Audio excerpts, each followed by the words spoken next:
Hello everyone. After having derived the Boltzmann distribution law, now we have to compare this Maxwell Boltzmann statistics with the other two statistics, which are known as the Bose Einstein statistics and the Fermi Dirac statistics, in a very precise manner, not in details. In this context, we have to start from the 6th slide of the previous lecture, of lecture number 5. Remember, in the previous lecture, as I said, that equation 4 was very important. Ni equals to e to the power minus alpha minus beta epsilon. Okay, this part is very important. So we have to take into account this equation into our consideration and start the comparison from here. Okay, I shall just mention the statistics. What about Maxwell Boltzmann statistics applied for the classical particles? What about the Bose Einstein statistics applied for the bosons? And what about the Fermi Dirac statistics? What about the what I say about the fermions? Okay, now Bose Einstein. Bose means our Sir, respected Sir Sutten Bose, and Einstein is our another genius, Sir Albert Einstein. And on the other hand, Enrico Fermi and Paul Dirac, two more genius. After their names, the Fermi Dirac statistics and the particles they have investigated are called the fermions. Recall, this equation has been recalled. Recall the expression of Ni in terms of alpha and beta as Ni equals to exponential minus alpha minus beta epsilon. So this was equation number 4. And at the ending of the lecture, as I said that equation 10, take into account equation 10 because we have to start our journey from equation 11 from the next lecture. So here, that is as a part of continuation, this equation is equation number 11. Here I have just merged Gi with equation 4. This was applicable for non-degenerate system. So for degeneracy, just simply divide Ni by Gi, because Gi is the number of subcells. So if Ni number of particles are divided into Gi number of subcells, so each cell is containing Ni by Gi number of particles. So if Ni by Gi equals to this one, then Na equal to Gi into this one, this exponential term, and this is equation number 11. So this is one of the expressions of the Maxwell-Boltzmann statistics. The particles that obey this law are called the classical particles, since this is also known as the classical distribution law. Okay. So equation 11 can be written this way.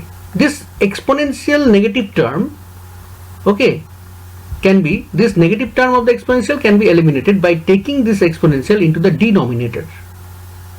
So we have, instead of writing e to the power minus alpha minus beta epsilon, we are writing e to the power plus alpha plus beta epsilon, but we are placing it in the denominator. Okay, so this is the final form of equation 11, and this is the Maxwell-Boltzmann statistics, distribution law for the Maxwell-Boltzmann statistics. Now what about the other two? This is the Bose Einstein statistics and this is the Fermi Dirac statistics, equation 12 and 13. Okay, so this equation, when this equation 11 is modified a little, the distribution laws for the other two statistics, such as the Bose Einstein statistics and the Fermi Dirac statistics, would be obtained, and these laws are just simply a -1 and a +1 in the denominator. Okay, so the exponential term is as it is, just a -1 is here. I'm not going to discuss over this because this is beyond the scope of this lecture. Okay, and here it is +1, the Fermi Dirac statistics. I can just mention the examples of the particles. Okay, but if I go in details of the explanation of these signs, then it would be a very large series of lecture. So this is not time to discuss that. So simply, in a precise manner, just let's differentiate these three statistics: the Maxwell-Boltzmann statistics, the Bose Einstein statistics, and the Fermi Dirac statistics. We have here 5 points.